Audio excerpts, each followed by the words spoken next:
Hello hello students, आप लोग कैसे हैं। मैं उम्मीद करता हूं कि आप लोग अच्छे होंगे और ज़बरदस्त होंगे और आप लोग अपना प्रिपरेशन भाई अच्छी तरह से करते होंगे। ठीक है, मैं भाई आप लोगों के सामने अगेन रूबरू हूं तो एक न्यू टॉपिक लेकर। ठीक है, जैसा कि आपको शायद पता ही होगा, चैप्टर 6 का आप लोगों को इंट्रोडक्शन टॉपिक कवर करवा दिया है, साथ ही साथ समरूप आकृतियों वाला टॉपिक भी कवर करवा दिए। और आपको प्रीवियस लेक्चर, ठीक है, लेक्चर नंबर 3 में आपको भाई क्या कहते हैं 6.1 एक्सरसाइज 6.1 कंप्लीट करवाए थे। ठीक है, तो अगर आप ये सब वीडियो नहीं वॉच किए तो वॉच करना चाहते हैं तो आप लोग के लिए प्लेलिस्ट बनाए, तो प्लेलिस्ट के माध्यम से भाई आप लोग देख सकते हैं। ठीक है, तो चलिए भाई चलते हैं इस लेक्चर के माध्यम से, यानी इस वीडियो के माध्यम से हम लोग का इस टॉपिक पे चर्चा करने वाले हैं। त्रिभुज क्या कहते हैं, त्रिभुजों की समरूपता, त्रिभुजों की समरूपता पे हम लोग चर्चा करेंगे। ठीक है, और आप लोग का एनसीईआरटी बुक का ही टॉपिक है। चलिए भाई चलते बिना देरी करते हुए हम लोग अपना लेक्चर को स्टार्ट करते हैं। ठीक है, ध्यान दीजिएगा।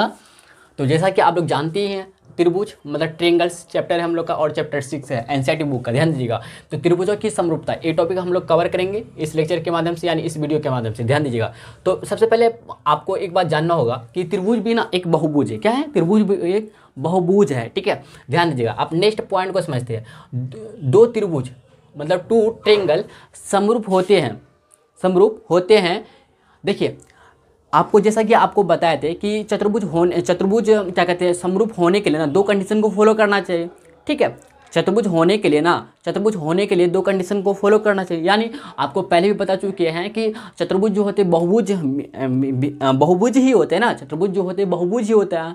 ठीक है ना, तो क्या कहते हैं त्रिभुज भी एक तरह से बहुभुज है, त्रिभुज भी मतलब ट्रेंगल भी एक तरह से क्या है, बहुभुज है। तो इसलिए जो चतुर्भुज में जो नियम फॉलो हुआ है, नियम का फॉलो करते आ रहे हैं हम लोग, वही नियम त्रिभुज में भी फॉलो करेंगे। ठीक है ना, समझे नहीं समझे? तो ये नियम चेंज नहीं हो जाएगा, बल्कि आपको पता ही होगा कि चतुर्भुज में या बहुभुज में क्या समरूप होने के लिए क्या रूल था, आपको अच्छी तरह से पता है। अगर नहीं पता है तो कोई बात नहीं, आपको हम बताते हैं, ध्यान दीजिएगा। लेकिन इस बात को ध्यान में रखिएगा कि जो बहुभुज के लिए जो फॉलो करेंगे, मतलब चतुर्भुज के लिए, पंचभुज के लिए, ठीक है ना, इसी रूल को हम लोग त्रिभुज में भी फॉलो करेंगे, अप्लाई करेंगे। ठीक है, ध्यान दीजिएगा। तो दो त्रिभुज क्यों करेंगे बताइए? क्योंकि त्रिभुज भी ना एक बहुभुज है, क्योंकि त्रिभुज भी एक बहुभुज है, इसलिए क्योंकि बहुभुज के लिए ध्यान दीजिए, ये जो नियम बताए थे आपको पहले, ये बहुभुज के लिए है। तो बहुभुज में त्रिभुज भी आता है, चतुर्भुज भी आता है, पंचभुज भी आता है। समझ रहे बात को? बोलिए जी भैया समझ रहे। तो दो त्रिभुज जो है ना समरूप होते हैं यदि, ध्यान दीजिएगा, बहुत बच्चे को पता भी होगा, उनके संगत कोण क्या होते हैं? संगत कोण जो है ना बराबर मतलब समान, मतलब इक्वल हो तथा और उनकी दूसरा नंबर में है उनकी संगत जो भुजाएं है ना, संगत भुजा, ठीक है, संगत भुजाएं मतलब साइड से एक ही अनुपात में, डेट इज समानुपाती हो। क्या भाई? समानुपाती हो। अच्छा, समानुपाती का मतलब समझते हैं आप? जैसे मान लेते हैं एग्जाम्पल की तौर से आपको दिखाए, एग्जाम्पल की तौर से दिखाए कि 5/9 है, इसका हमको एक दो समानुपाती निकालना है। इसका समानुपाती क्या हो सकता है? तो जो है ना, इसको ऊपर नीचे से 2 से गुना कर देंगे तो 5 × 10 × 18, 10/18 जो है ये क्या है, एक क्या कर 5/9 का एक समानुपाती है, समानुपात है। समझ रहे बात को? इसी तरह से अगर मान लेते 4/6 है, इसका समानुपात करना है, 2 ठो निकालना है, 4/6 गुना 2 गुना 2 कर देंगे, और 1 ठो निकालना है 4/6 गुना 3 गुना 3 कर देंगे। ठीक है, 4 दूना 8, 6 दूना 12, 8/12 हो गया, 4 × 12, 6 × 18, तो 12/18। तो 4/6 का 2 ठो निकला, 8/12, 12/18। यानी आप 10/18 को कैंसिल आउट करके आपको मतलब सिंपलेस्ट फॉर्म में लाइएगा, 10/18 को सिंपलेस्ट फॉर्म में लाइएगा, मतलब सरलतम रूप में लाइएगा। ठीक है ना, तो आपको 5/9 ही मिलेगा। अब भैया सिंपलेस्ट फॉर्म जानते ही नहीं है, क्या जानते होंगे आप लोग? देखिए 10 कितना 18 है ना, तो देखिए 2 × 5 = 10, दोनों 18, तो 5/9 आया कि नहीं आया? बोलिए जी भैया एकदम क्लियर। ठीक है ना, तो 8/12, तो 8 इसी को हम लोग बोलते हैं सरलतम रूप। क्या बोलते हैं? सरलतम या सिंपलेस्ट फॉर्म। क्या बोलते हैं भाई? सिंपलेस्ट फॉर्म इंग्लिश में। ठीक ना, तो जैसे कि 8/12 है, तो 4 दूना 8, 4 × 12, 2/3 आया, 2/3 आया। लेकिन हमको 4/6 चाहिए, तो दो बार में काटेंगे, 2 × 8 और 2 × 12, 4/6 ये आ गया। समझ रहे बात को? समझ रहे। लेकिन ये सिंपलेस्ट फॉर्म इसको नहीं बोलेंगे। सिंपलेस्ट फॉर्म का मतलब होता है, क्या होता है?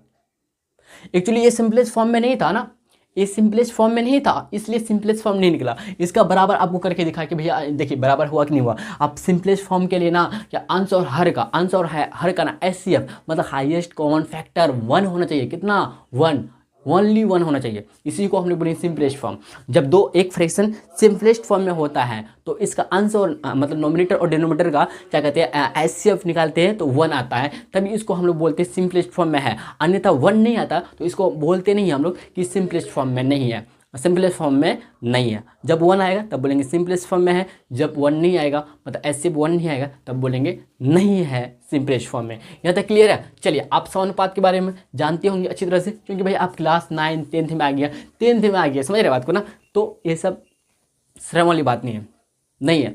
आप सीखने के लिए आए, सीखिए, कोई दिक्कत नहीं है, ठीक ना। लेकिन भाई जो सिखा रहे अच्छी तरह से ध्यान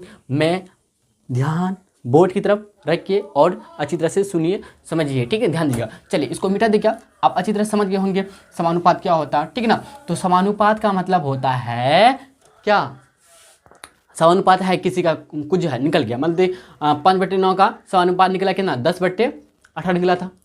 हाँ निकला था ना। 10/18 को जब आप कैंसिल आउट कर कीजिएगा, मतलब इसको तोड़िएगा तो आपको 5/9 ही नहीं मिलेगा। बस इतना समझ लिए, ठीक है, ध्यान दीजिएगा। तो उनके संगत भुजा जो है ना एक ही अनुपात में, अर्थात डायरेक्टली समानुपाती हो। इतना तो हम लोग पढ़ चुके हैं बहुभुज में, क्योंकि त्रिभुज भी एक तरह से बहुभुज है ना, तो इसलिए, ठीक है। तो हम लोग एक छोटा मोटा 2 त्रिभुज बनाते, एक नहीं भैया 2 त्रिभुज बनाते हैं आपको समझाने के लिए, ध्यान दीजिएगा, ठीक है ना। ध्यान दीजिए भाई, कुछ इस तरह का एक छोटा सा नहीं 2 ठो बनाएंगे हम लोग, 2 त्रिभुज बनाते हैं। ध्यान दीजिए कुछ इस तरह का भाई बनता है हम लोग का 2 त्रिभुज, ठीक है। इसका नाम दे ABC और इसका नाम डालते भाई DEF, ठीक है। बोलिए जी भैया क्लियर है यहाँ तक, ठीक है ना। 2 त्रिभुज है, ध्यान दीजिएगा। अच्छा भाई एक बात बोलिए, हम लोग का कंडीशन क्या होना चाहिए समरूप होने के लिए, उनके संगत कोण बराबर है। अच्छा हम लोग मान लेते भैया यहाँ पे क्या, ये दोनों जो है ना, ये दोनों जो त्रिभुज है समबाहु त्रिभुज है। क्या है, समबाहु। सम मतलब बराबर, बाहु मतलब भुजा, जिसका तीनों भुजा आपस में बराबर हो। तो समबाहु त्रिभुज में आपस में तीनों भुजा बराबर होता है। तो दोनों समबाहु त्रिभुज है तो दोनों का भुजा आपस में संगत भुजा बराबर हो। अब भाई संगत भुजा नहीं समझते आप लोग, संगत कोण नहीं समझते, समझाते, ध्यान दीजिए। देखिए AB का संगत कोण DE हो गया, BC का संगत भुजा, माफ कीजिएगा संगत भुजा बोल रहे हैं, AB का संगत भुजा DE हो गया, BC का संगत भुजा हो गया EF और CA का संगत भुजा FD हो गया। यहाँ तक क्लियर है, बोलिए जी भैया। अब कोण के बारे में, कोण A, ध्यान दीजिए, कोण A का संगत भुजा संगत कोण D हो जाएगा, कोण B का संगत कोण E हो जाएगा, कोण C का संगत कोण F हो जाएगा। बोलिए यहाँ तक क्लियर है भैया, बोलिए जी भैया एकदम अच्छी तरह से क्लियर है, यहाँ तक कुछ भी डाउट नहीं है, ठीक है। जैसा कि आप लोग जानते हो कि समबाहु त्रिभुज में ना क्या होता, प्रत्येक कोण कितना होता है, 60 डिग्री का होता है, 60 डिग्री का होता है, मतलब यानी ए भी 60 डिग्री का, ए भी 60 डिग्री का, ए भी 60 डिग्री का। चलिए भाई हम लोग चलते हैं चतुर्भुज, माफ कीजिएगा, त्रिभुज ABC में, ध्यान दीजिएगा, त्रिभुज ABC में, ठीक है ना। तो हम लोग सबसे पहले भुजा के बारे में चर्चा करते हैं कि कोण के बारे में चर्चा करते हैं। कोण A बराबर हो जाएगा, कोण B बराबर हो जाएगा, कोण C। हम लोग यहाँ पे मान लेते भैया क्या कितना है, मानते क्या, समबाहु मान लेते मतलब 60 डिग्री का होता कि नहीं होता। AB 60 डिग्री हो जाएगा, ठीक है, AB 60 डिग्री का हो जाएगा, AB 60 डिग्री हो जाएगा। तो कोण A बराबर, कोण B बराबर, कोण C बराबर, कोण 90 डिग्री, माफ कीजिएगा, कोण 60 डिग्री हो गया, ठीक है। यहाँ तक समझे। आप भुजा लेते हैं हम लोग AB, क्या भाई भुजा लेते हैं AB भुजा, ध्यान दीजिए AB बराबर हो जाएगा BC बराबर हो जाएगा क्या, CA का, ठीक है, बराबर हो जाएगा, तीनों आपस में बराबर है, आपस में बराबर है ना, बराबर है, ओके, कोई दिक्कत नहीं। चलिए अब चलते हैं त्रिभुज DEF में, ठीक है। तो DE लेते हैं, ध्यान दीजिएगा, DE बराबर हो जाएगा EF। अच्छा कोण के बारे में लेते हैं, तो कोण D बराबर हो जाएगा, कोण D बराबर कोण F हो जाएगा, कोण E हो जाएगा बराबर कोण F हो जाएगा, ठीक है, बराबर कितना 60 डिग्री हो जाएगा। और इसी तरह से DE बराबर हो जाएगा EF बराबर हो जाएगा FD का, ठीक है। तो यहाँ पे देखने को मिलता है कि त्रिभुज ABC में यहाँ पे कोण 60 डिग्री का है और कोण DEF में भी 60 डिग्री का, दोनों क्या है 60 डिग्री का, क्योंकि हम दोनों समबाहु त्रिभुज लिए, ठीक है ना, इसलिए। और भुजा भी बराबर है, ठीक है, कोई बात नहीं। और दूसरा उदाहरण लेकर आपको समझाता है अच्छी तरह से, अगर मान लेते समझ में आया कोई बात नहीं, ठीक है ना। लेकिन मैं जो एग्जाम्पल लिया ना, आपको बहुत ईजी एग्जाम्पल लिया जैसा कि आपको समझ में आ जाए। अब देखिए ध्यान दीजिए, त्रिभुज ABC और त्रिभुज DEF में ध्यान दीजिएगा, ठीक है ना। मैं क्या हो रहा कि यहाँ पे कोण A बराबर कोण B हो रहा है, क्योंकि 60 डिग्री सब प्रत्येक का है, ठीक ना। तो कोण A बराबर कोण D हो जाएगा। इसी तरह से कोण B बराबर हो जाएगा क्या, कोण E, और कोण C बराबर हो जाएगा क्या, कोण F का, ठीक है, समझ रहे हैं। A बराबर हो गया भैया। अब भुजा देखिए तो AB बराबर भुजा हो जाएगा DE का, ठीक है। और बी सी बराबर हो जाएगा, ध्यान दिए, बी सी बराबर हो जाएगा ई एफ का, ठीक है। और सी ए बराबर हो जाएगा, सी ए बराबर हो जाएगा एफ डी का। यहाँ पे देखने को मिलता है कि भुजा भी समान है, उनके संगत भुजा भी समान है और कोण भी समान है, इसलिए क्या हो जाएगा यहाँ पे, इसलिए क्या हो जाएगा बताइए, क्या हो जाएगा कि त्रिभुज ए बी सी जो है ना समरूप हो जाएगा त्रिभुज डी ई एफ का। हम लोग का आंसर आ गया, ठीक है। अब आप बोलिए भैया आप बहुत क्या कहते हैं इजी एग्जाम्पल लिए। अब ऐसा एग्जाम्पल लीजिए ना कि अपने मन से मान लीजिए आप कि ए बी बराबर 2 है, डी ई बराबर 4, ऐसा वैसा करके इतना इतना ऐसे करके मानिए, ठीक है। तब बेटर होगा क्या, हम लोग भी यही करते हैं, मतलब मैं वही करने के लिए जा रहे हैं। आप लोग इतना पहले नोट डाउन कर लीजिए, फिर इसके बाद फिर हम लोग और एक एग्जाम्पल लेकर आपको समझाते हैं, 2 त्रिभुजों में लेकर ही समझाएंगे, ठीक है। तो आप लोग यहाँ तक नोट डाउन कीजिए पहले। चले भाई ध्यान दीजिएगा, जैसे कि हम लोग फिर अगेन 2 त्रिभुज लेते हैं, ठीक है। ध्यान दीजिएगा,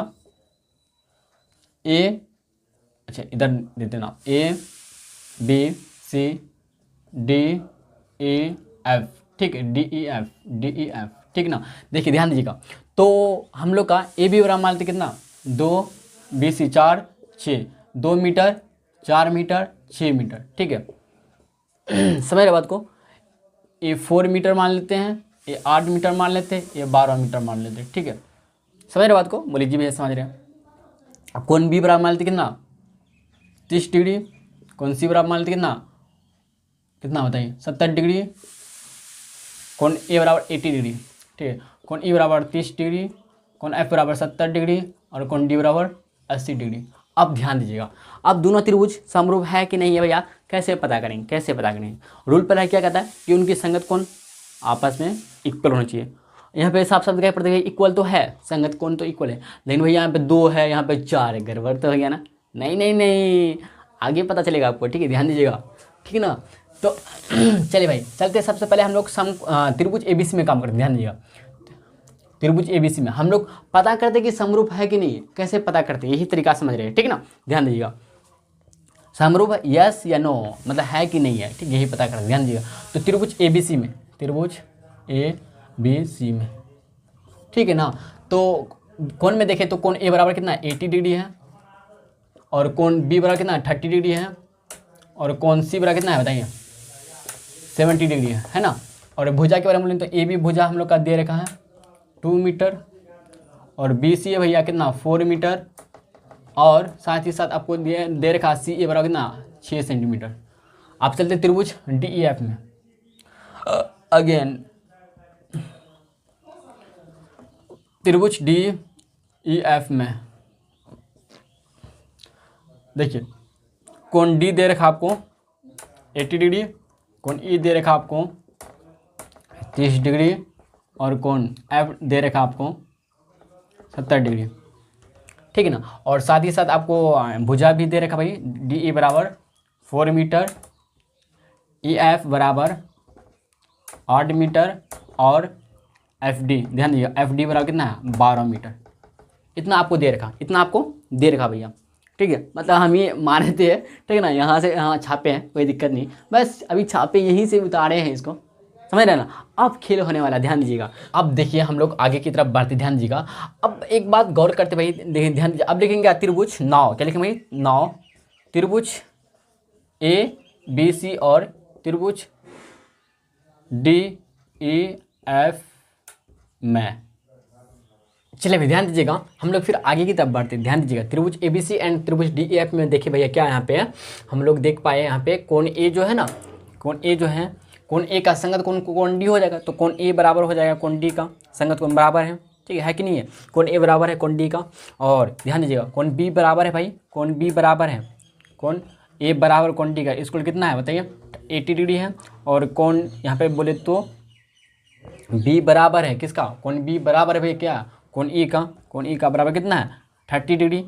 आगे चलते ध्यान दीजिएगा, कोण बी है तो, और कोण सी बराबर है, ध्यान दीजिए कोण सी जो बराबर है किसका भाई, कोण यहाँ पे सी, ठीक है ना, कोण सी बराबर है किसका, कोण एफ का, कोण एफ का बराबर कितना 70 डिग्री, ठीक है। ये तो नियम कोण वाला संगत कोण वाला फॉलो तो कर रहे भाई, बराबर है आपस में, क्या संगत कोण बराबर आपस में।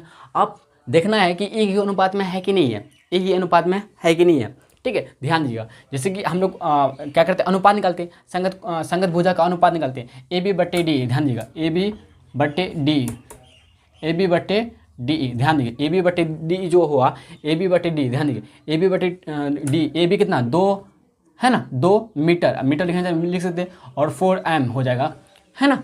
ए बी कहाँ भैया हम लोग का, ए बी कहाँ, ए बी 2 मीटर है, और कहाँ, हाँ डी ए 4 मीटर है। मीटर कैंसिल आउट, 2 एकम 2, 2 4, तो 1/2 आया, 1/2 आया ना। फिर ए बी बटे डी हो गया। फिर इसी तरह संगत भुजा लेंगे, बी सी और ई एफ हो जाएगा, बी सी और ई एफ हो जाएगा। ध्यान दीजिएगा, बी सी और ई एफ, बी सी कितना 4 मीटर है और ई एफ कितना 8 मीटर है, तो मीटर कैंसिल आउट, 4 एकम 4, 4 दूना 8, 1/2 आया, ए भी 1/2 आया, तो बी सी और ई एफ हो गया। तो सी ए बट्टे एफ डी कर देंगे, सी ए बट्टे एफ डी, सी ए बट्टे एफ डी। सी ए कितना भाई 6 मीटर है और एफ डी कितना 12 मीटर है, ठीक है। तो मीटर मीटर कैंसिल आउट, 6 कम 6 6 12, तो 1/2। अच्छा एक बात समझ में आता है भैया, यहाँ पे संगत क्या है, संगत भुजाओं का जो अनुपात है ना, ये भी क्या समान आ रहा, मतलब डेट इज समानुपाती है, डेट इज उनके जो संगत भुजा है ना, भुजा क्या है समानुपाती, एक ही अनुपात है, एक अनुपात 1/2 1/2 1/2 आया ना, तब इसलिए बोलेंगे भाई, तब इसलिए बोलेंगे क्या कि त्रिभुज, ध्यान दें त्रिभुज जो है ना ए बी सी, इस समरूप का सिंबल है त्रिभुज डी ई एफ, त्रिभुज डी ई एफ।